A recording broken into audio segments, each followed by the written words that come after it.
Hello. So this is the first video of what hopefully is going to be a bunch of videos to explain how to get into FPV, FPV RC cars. What you've got here is, I think it's a 1/12 scale Traxxas. I can't remember the numbering. It's a 1/12 scale Traxxas Land Rover Defender type car, and I bought a CADDX FPV camera and gimbal system. So the car and the controller is about 500 quid. The gimbal setup is about $500, I think, and it's been sort of slapped together to get it working. So the gimbal is on the top, which isn't the best place to put it, and the battery is enormous, it's gigantic, so that's way too big. So what I'll do is, for the goggles, I'll use this little drone, this little battery, LiPo battery, to power this, and the camera is going to be inside the car, which is going to involve cutting out the windows there, and there, and then making a 3D platform, probably, to have it mounted in the correct position inside the car, and that way it's protected, but it's also got the first person view of if you're the driver, as if you're a tiny person in the car, which is going to be the best part of the adventure, you know.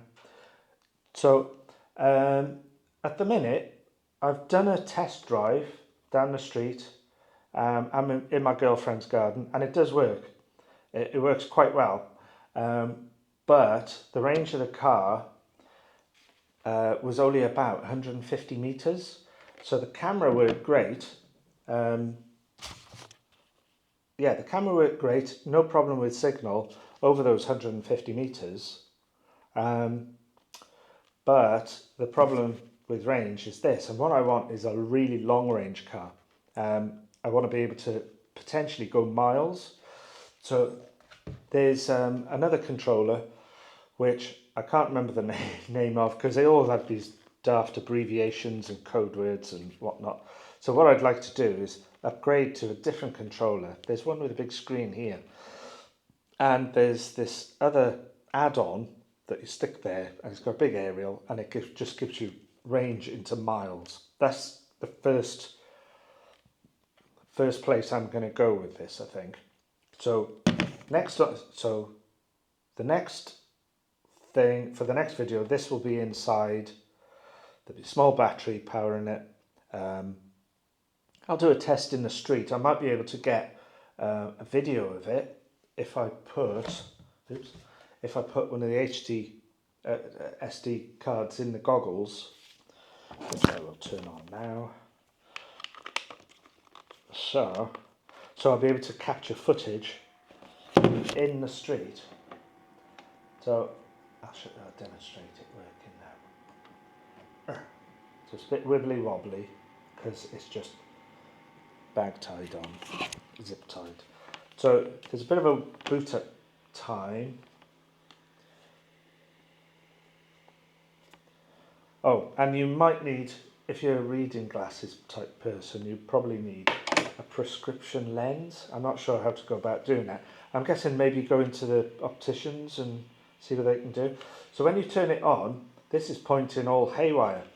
So what I found, what you can do is press this little button here, rather than go through all the menus. Press this little button here 3 times, and it'll just point forward. So it'll go 1, 2, 3.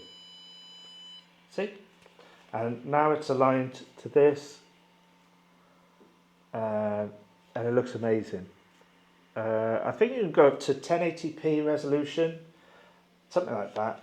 I noticed as well, if you're moving around, the alignment goes out a bit. If you're moving, say if you're walking about, the alignment with this goes out a bit, so you probably have to press that 3 times. Basically sit still. That's the feeling I get.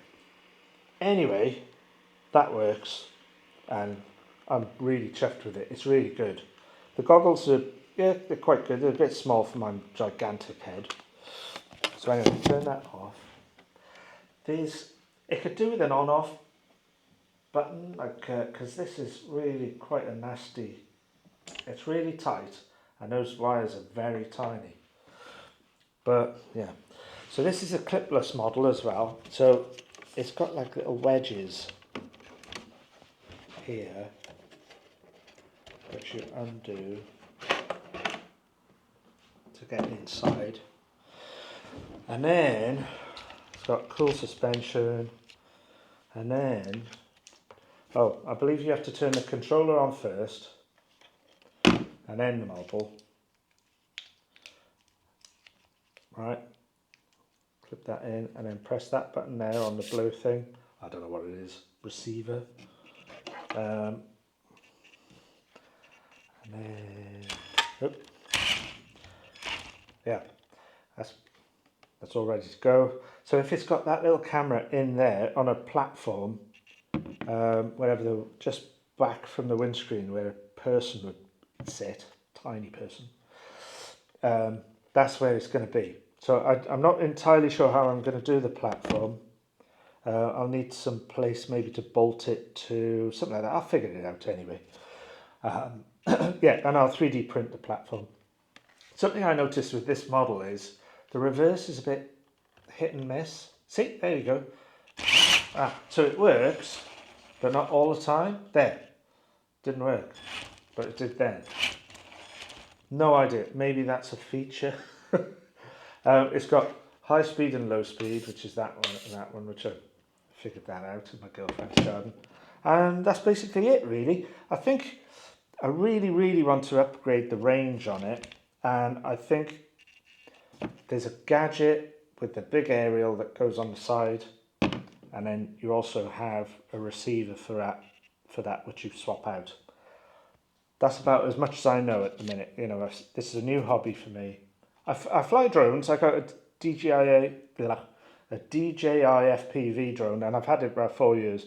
I take it on holiday with me all the time, and it's brilliant. But there is a bit of range anxiety, which is why I want to go really long range with this. There is another option. It's a company called CADDXFPV, and you can buy a box of tricks with a camera on it, and you can route all your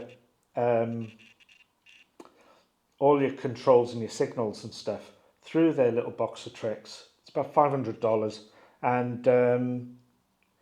and basically it's got unlimited range because it's going through like the phone network, 4G and 5G. That looks really cool, potentially really cool, but there aren't many videos on it, so maybe if I get it, I'll do a video explaining my journey through using it and if it's worth it, because I've seen some comments where they say, oh, it's got really high latency, lag, but how do you know? You'd have to buy it and try it, which I think I'm going to do at some point. I was also thinking, right, on these, they've got little fake mirrors, because everything's really plasticky, but you can get real mirrors as an upgrade. So if I fit real mirrors, and then, so I'm driving it as little man, and then you can have a look in the mirrors to see what's behind you, like, I don't know, a cat, or a dog, a squirrel, or something like that. Anyway, that's it for now, and thank you for watching my me rambling and playing. All right, catch you later.